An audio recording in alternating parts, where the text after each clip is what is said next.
Welcome to the Ricky Matthews Show from the Citizens Bank Studio. Hope you're having a great day as we barrel toward Christmas. I want to wish you a Merry Christmas as you get your family and friends around you. I hope everybody gets an opportunity to take a deep breath and reflect on this year and get ready for 2024. And I won't say what I've said so many times before, which is where did 2024 go? Good Lord, this year just sped by. Hey, I ran across on my digital history book a quote that I want to share with you, and it actually sets the stage for a lot of the conversation that we're going to be having today. But it was we're celebrating Steven Spielberg's birthday. He was born back in 1946, and he said this: "All good ideas start as bad ideas. That's why it takes so long." You know, some of the best ideas in the world, people even initially reacted to them negatively or with some resistance to the change. I certainly dealt with that in my media world. But I think a lot about Donald Trump when I think about that quote. All good ideas start as bad ideas. That's why it takes so long. You think about how he has transformed the political landscape. He's really transformed media. There's a lot to talk about. There's a lot of thought-provoking discussions that can be had around him, and we're going to do a little bit of that today. In fact, we may do a lot of that. But I want to bring in my guest, Henry Barbour. He's a partner with Capital Resources, a GOP strategist, and someone that I'm honored to have worked in the trenches with, arm in arm after Hurricane Katrina. It seems like a lifetime ago, but I'm thrilled to have Henry today for the entire show. Henry, how are you doing, my friend? I'm great. Merry Christmas, Ricky. I'm fired up about the holiday season, and we've got a lot to look forward to in 2025. How are things on the coast? Things are going great, man. I mean, we've had a good year. We celebrate another good year of no direct impacts from a tropical system of any sort. So we've had a good string since Hurricane Zeta. And things are going pretty good on the Mississippi Gulf Coast. It's been warmer. I mean, we've had some cold spells here and there, but I think what they're saying about January is that it should be a little bit colder than normal. But we shall see. We shall see. Hey, listen, I mean it when I said it was an honor to work with you in the trenches after Hurricane Katrina, working on the Governor's Commission. But it does seem like it was a lifetime ago, doesn't it? It really does. Gosh, I guess basically 20 years ago, and 20 years is a long time, of course the coast has come a long ways from those days. But I will say I look back with great pride with how Mississippians responded, and particularly folks on the coast, and Ricky, you were in the forefront of that. And I remember the first day I met you. We were meeting with all the mayors. I was down with Jim Barksdale, who was the chair of the Governor's Recovery Commission. And I'm like, who is this Ricky Matthews guy? This guy, he can talk. You were awesome. And but it was great to see how people came together. And it wasn't about what race you were, or what religion, or what political party. And it really brought Mississippians together. And I think, in some ways, it was a great challenge, and Haley's greatest challenge as governor, but it was also just wonderful opportunity for him to lead. And I would say he and Marcia, I'm really proud of what they did to help the coast recover from the earliest days. Yeah, I'm honored to have written the foreword to his book, and when you read the book and have a full appreciation for not only what was happening in coastal Mississippi around the recovery effort, but what was happening simultaneously in Washington to get the kind of support we needed, not just in coastal Mississippi, but across the state of Mississippi. I'm so glad we captured that. It's there forever. And if one, it's a way of sort of honoring Haley's leadership. But as you know from the book, it just spreads out he spreads out the love to a large group of people, Democrats and Republicans alike, who came together in the wake of that storm to help us get back on our feet. And it also serves as a best practice, a study, literally a case study in what it takes to recover from what was the worst natural disaster in American history. So it changed me forever. It changed me as a person, as a leader, as a father, as a husband. I know that it had this equal effect on you. Any of us who were in the trenches working our tails off, it was it was a blessing in some respects, because what we learned about our fellow man, we have carried with us, and we will carry it with us for the rest of our lives, won't we? No doubt about it. Yeah, I mean, God uses the good, the bad, and the ugly, to advance His kingdom, and I fully believe, as terrible as that storm was, that the Lord used it to make good things happen, and not that there weren't bad things, but a lot of times it's the trials in life, that really help us grow.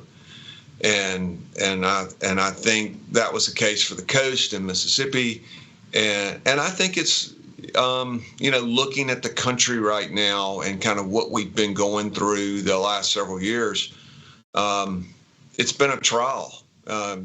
People are ready for change, and we certainly saw the effect of that this past November 5.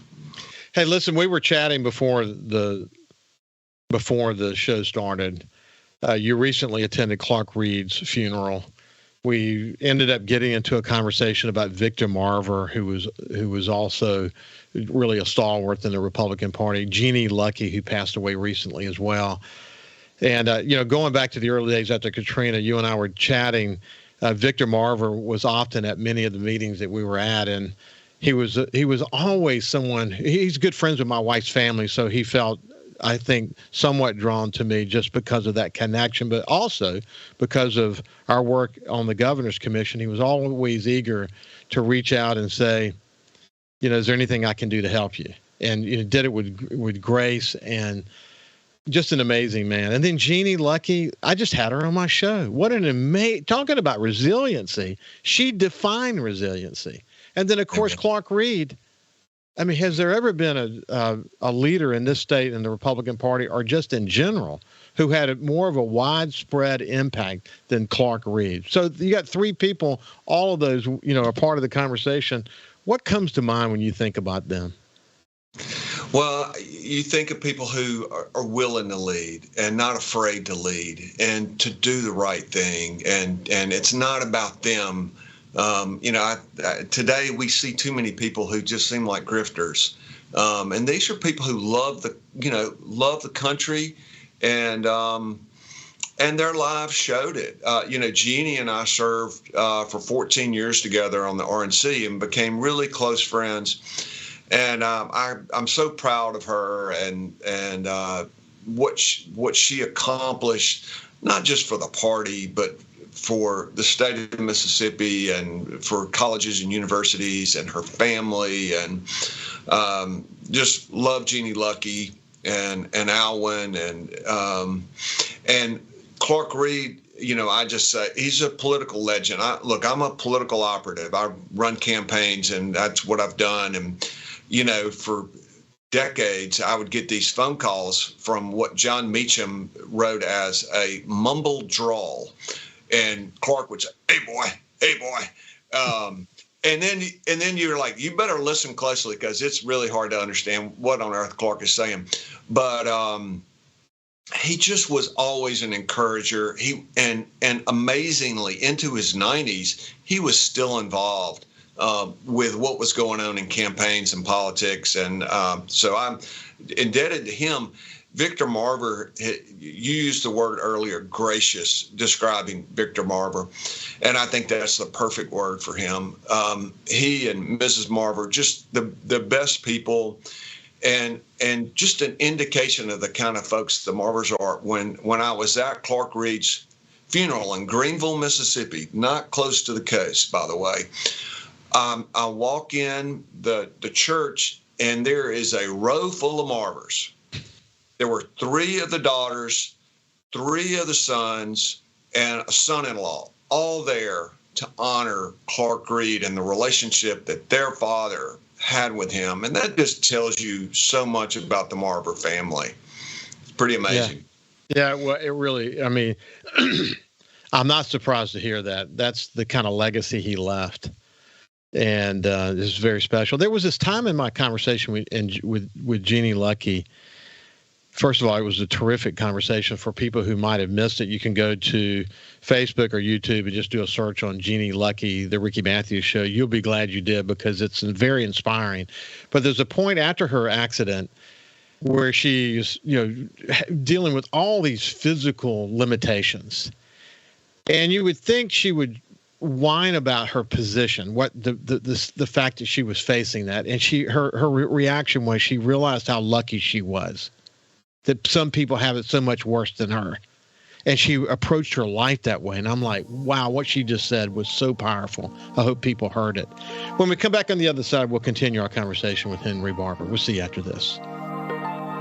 Welcome back to the Ricky Matthews Show. It's my pleasure to have my friend Henry Barbour with us today from Capital Resources. He's been a long time, not just GOP strategist, but a leader in the GOP party, and someone I admire and really enjoy catching up with. Hey, before we get into this quote from Steven Spielberg, because it has tremendous implications, why don't we go back to Capital Resources? How are you guys doing? You keep expanding. Every time I turn around, I'm getting a new announcement. We're doing great. Look, in business, it matters who your partner is, and I'm blessed that Claire Hester is my partner. She started Capital Resources back in 2001 as a state lobbying firm, and then John Lundy joined the firm, and then we have really grown it over the last 20 years. And we are doing state lobbying in 10 different states where we have offices basically across the South, and we do federal lobbying in D.C. We have a public affairs firm that does a lot of corporate public affairs work and political campaign work all over the country. We have a company called ARC Insights that does public opinion research, polling, and focus groups. And then we just started a new company, Ricky, called Health Resources that Drew Snyder, who was the longtime executive director of the Division of Medicaid for Mississippi, is running. And it's focused on public health care policy. And we're excited about it. And we're working with the collaborative, the new healthcare collaborative that Singing River and Gulfport Memorial are involved in. And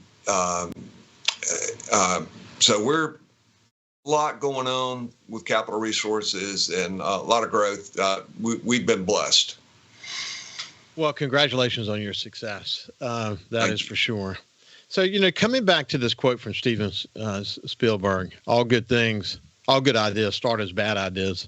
That's what takes so long. If you think about Trump's first term as president, and then more recently his approach to politics and coming back to win again, I've got it kind of broken down. I took some notes and thought maybe a way to structure the conversation would be maybe the first part was maybe challenging conventional wisdom. And I think about the disruption of the norms. I mean, think about his style and his politics, and how it's pushed up against all the traditional norms, and how so many people misread it, really significantly misread it. Maybe even he didn't fully appreciate what he was doing, not just to the Republican Party, but to American politics in general. But he's very unconventional strategies. It met with a lot of skepticism, just like you saw in this quote from Steven Spielberg, but eventually led to really seismic shifts and the political discourse that's taking place in America today. So when you think about how it's challenged conventional wisdom, not just inside the Republican Party, but in the political framework of America today, that has been very significant, hasn't it? It's incredible. And look, when he came down the golden escalator in Trump Tower in New York in 2015, the summer of 2015. I'll just tell you, there were 17 candidates ended up in that field. And for me, he was choice number 17. I was just like, I don't understand it, don't get it.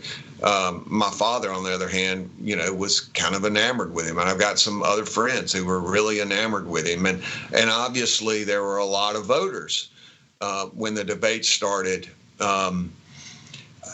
The regular politicians, the Jeb Bushes, the Ted Cruzes, in 2016, Marco Rubio, they had no idea how to handle this guy. And it was amazing to watch because he just ran away with the primary. And of course, the party got behind him. But as you say, when he got started with the presidency in 2017, it's a steep learning curve. And now in, what people call Trump 2.0, he's got real ideas and priorities. And I think, and the voters have said, yes, we want change. We don't like what's been happening under Joe Biden. We want to see the border fixed. We want to see American energy unleashed and the kind of impact it can have on our economy. We want these, tax cuts that were passed under the first Trump administration to be permanent, because we don't want most Americans to end up getting a tax increase. And Republicans have this huge chance. Not only did Trump win, but of course we took control of the Senate, and by the hair on our chinny chin chin, 2 votes in the House. Our friend from Louisiana, Mike Johnson, is still going to be the House Speaker. So President Trump and I think the country, importantly, have a huge opportunity. And he's a disruptor. But it's interesting, Wall Street investors are bullish. I mean, look what's happening in the market. And I think they think that maybe Trump can control Washington to some degree. That's going to be a real test, right? It's definitely going to be a real test. And I would say, as we sort of reflect a little bit on this notion of challenging conventional wisdom, this outsider's perspective that tapped into so many voters that felt disillusioned with career politicians. And career politicians quickly learned that if you can't have your own thoughts and your own approach, if you're guided by a team of people who are helping you respond to whatever, if you're not quick on your feet, you're going to be toast in this new world, the way that Trump was approaching it. And I think that really, it certainly did in the first administration, certainly in this most recent election period.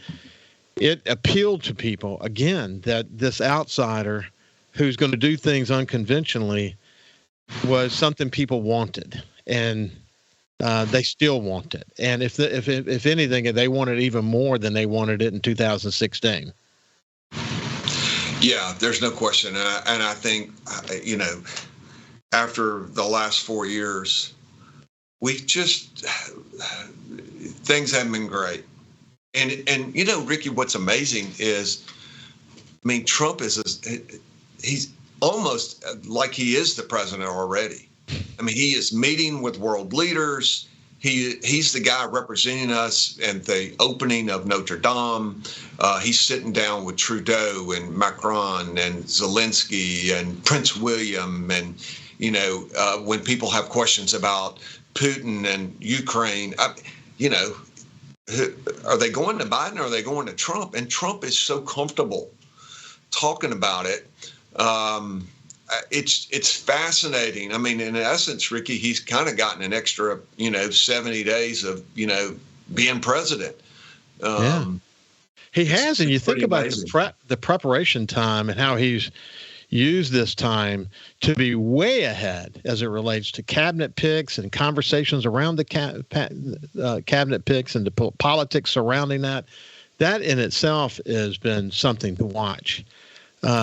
Yeah, you can comment about that. Well, I just was going to say, normally, when George Herbert Walker Bush, got elected after Reagan, in this time period before you're sworn in, you're basically quiet. You put out a release. Oh, we're going to have such and such be, in the cabinet, and there's not much that really comes. Certainly, there's some, but this is different from anything we've seen.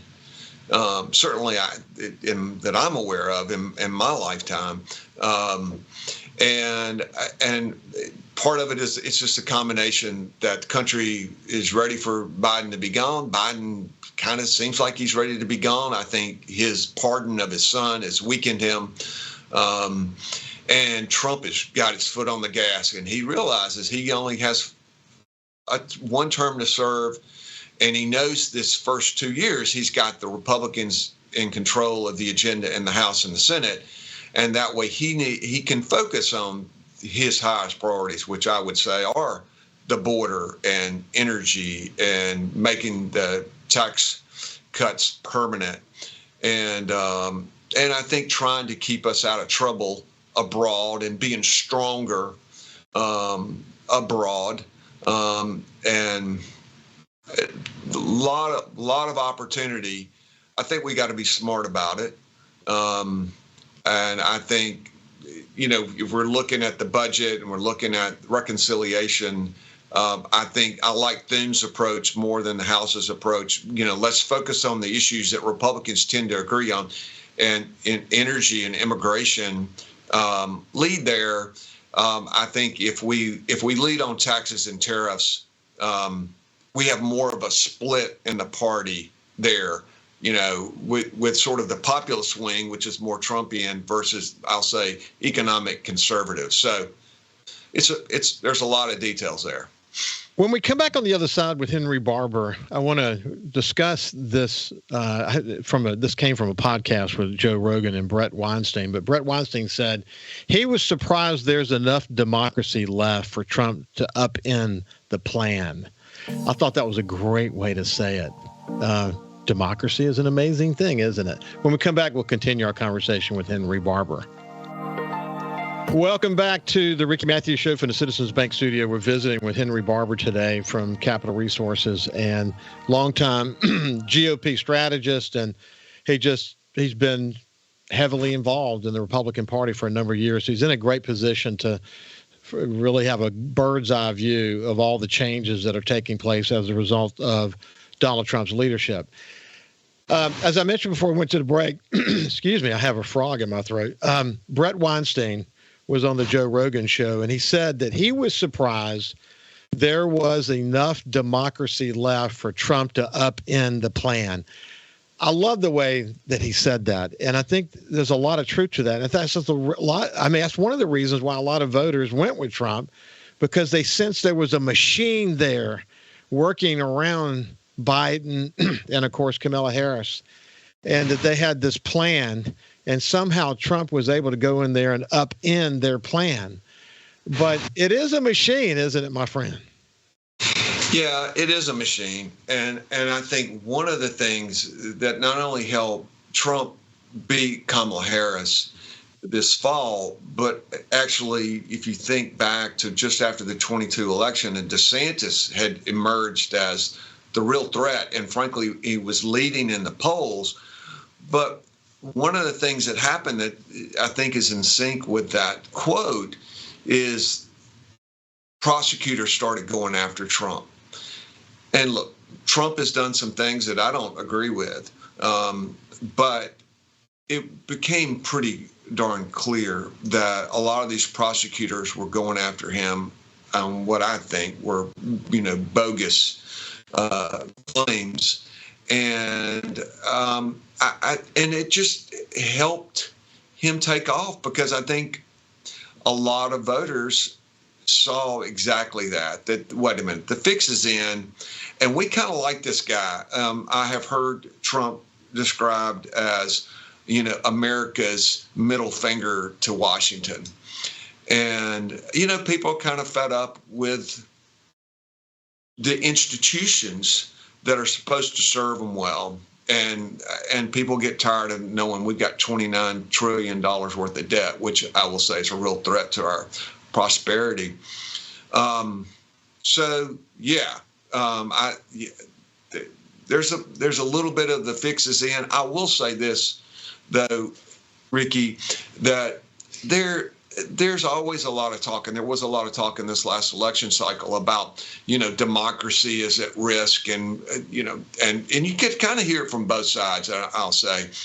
But I think what our founders did with the Constitution and capitalism and free markets and competition and private property. What they created about 250 years ago for the United States of America, it's something that it can handle bumps.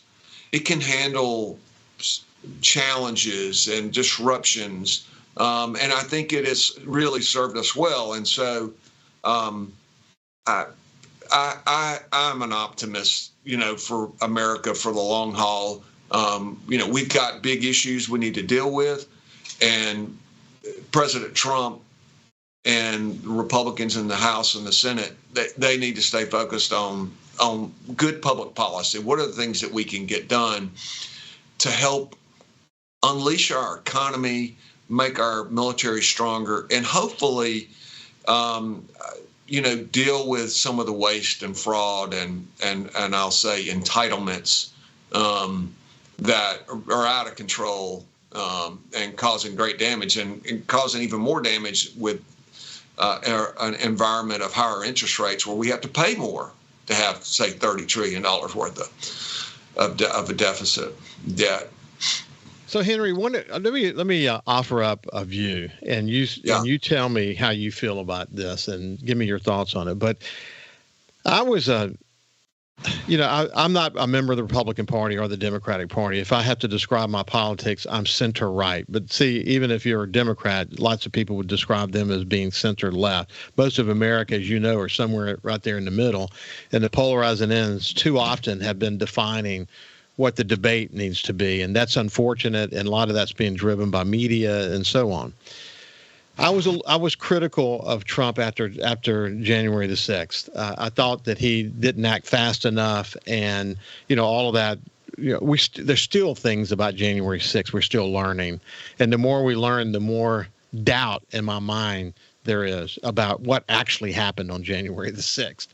So, leave that. But I was operating on the information I had in front of me, right? So that's what I knew. So I was critical of him after that. And so I wasn't the biggest fan of his approach, even though I was still one that said, man, I believe in his policies. Let's fast forward. As lawfare stuff started to happen, I began to notice about him that he is an incredibly resilient man. How can anyone stand up to the bullets, literally and figuratively, that were being shot at him? How could he stand up to that? And I was saying, man, this guy's superhuman. Fast forward a little bit further. I started to then realize that what he was pushing up against was so much, and he had a vision for what it was he was pushing up against. And he was able to do it unlike anybody ever did before. And when Van Jones talked about, CNN said that he's smarter than all of us. He now has the presidency, he has the House, he has the Senate, he has the popular vote. He's smarter than all of us combined. What he said to the Republican Party was, you're swinging too far right. If you don't move back to the center, we'll never win another election. He was watching what the Democrats were doing and said, this is not good. It was being defined in a bunch of different ways. But the way he redefined the Republican Party specifically, if you think about the labor movement was always kind of defined with Democrats. They always aligned with Democrats, unions and blue collar workers. And during the Clinton era, he kind of walked away from them, and they began to find someone they could support in the quote unquote MAGA movement in Donald Trump. And he redefined the Republican Party in a big way. It's more than that. I understand that. But the Republican Party, as we know it, has been kind of, I wouldn't say obliterated, but it has been changed dramatically, hasn't it? It really has. There's no question that Trump has changed the party. He's the leader of the party. And he's more of a populist. He's not a guy that's a big policy guy. But he's got grand vision. Sometimes, I really disagree with him on some things. January 6th would be an example. I'm not with him what happened there and kind of what happened post-election. But that said, he is resilient. It's amazing. And he is in a position, and this is what matters. He's in a position to do for this country what we need to make us more successful economically, to put us on a better path for the long haul, and as you say, to kind of dial things back towards the center and to the center right. And I think if he stays focused on policy and getting results, he's going to go down as a historic figure. And I hope that's in a really positive and good way. And I think if he has that sort of success, that's what people will talk about. I do think he tends to kind of practice the politics of division, which I don't like. I like the politics of addition. How do we bring folks together? But I keep hearing hints, of him wanting to bring people together, Americans together, and I think if you look at a lot of the people who voted for him, Hispanics, African Americans, Asian Americans, minorities, working class folks, that he certainly brought voters together, and so I think. What is important is this opportunity of what we can accomplish. And it's a rare thing when you have a president and both chambers of Congress, and particularly a president who's just so aggressive. And he wants to, the Doge deal, which I think is a great idea. To how do we cut spending? How do we get rid of some of the things that don't work in government? But big opportunity, important opportunity, and it's going to be quite a ride. That's for sure. One of the other stories of Trump is, and of course, as a former newspaper publisher and digital news CEO, I know this part well. But what he's done with social media and direct communication and direct engagement has forever changed the media landscape. When we get back on the other side, we'll talk a little bit more about that with Henry Barbour. We'll see you after this break. Welcome back to the Ricky Matthews Show from the Citizens Bank studio. We have Henry Barbour with us today, and we're just chatting about the implications of Trump. Lots of people are talking about it. We're just kind of giving it to you from our perspective. Hey, when we went to break, though, we're talking about how media has changed forever. Now, look, media was already in a very disruptive stage. There's no question about that. But if you think about what Donald Trump has done with social media and direct engagement, now, look, you mentioned the populist message before we went to break. That at times is divisive. I don't like that either. It's at times too simplistic. But what he's figured out is by speaking with that language, he's able to rile people up, not just his base, but a large amount of people who've gotten fed up with the way things are done in Washington, and that has played really well. But I think the biggest thing that happened, the very biggest thing that happened, is Elon Musk buying X, or buying Twitter and changing it to X, because we were able to see behind the kimono. They were, in fact, suppressing conservative voices. And, of course, in the wake of Trump's getting elected, what we've seen is some liberals leaving X and going to Blue Sky. But in Blue Sky, what they have is an echo chamber. And what the studies show is that you still have about 50-50 voices at X, and X is the most powerful news source in the world. That nothing even comes close. It's amazing. We see cable news having to change dramatically. But the mainstream media, as we described it, I mean, Van Jones said it probably best, that we used to be mainstream media. Now we're the fringe, and referring to Theo Von and Joe Rogan and Elon and all these others as now the new mainstream media. But it is amazing how fast all of this happened, isn't it, Henry? It really is. We did a lot of work with social media influencers this cycle. and with a group called voteforamerica.org, and learned a lot of things. And, over about 20% of Americans get their news from social media. That's more than Fox. It's more than CNN. It's more than traditional news, network news. So it has really changed things. And if you look at how candidates really can reach voters, particularly voters who are kind of apolitical, they're not all in. They're not maybe listening to SuperTalk, let's say. Yeah. But you can reach them on podcasts. You can reach them through social media. And what we learned with this voteforamerica.org deal was there are these voices in social media, and they've got hundreds of thousands, if not millions, of followers. And they might be focused on a veterans issue or ag issues or Second Amendment or whatever, but they're not really political people, and their message isn't political. But when they talked and encouraged people, you've got to register to vote, you need to get out and vote. We worked in Pennsylvania, Wisconsin, and Montana, focused on the Senate race with Vote for America, and it had a real impact. And so Trump has changed things. He's been part of that. And it is a very real thing, and the impact is really significant.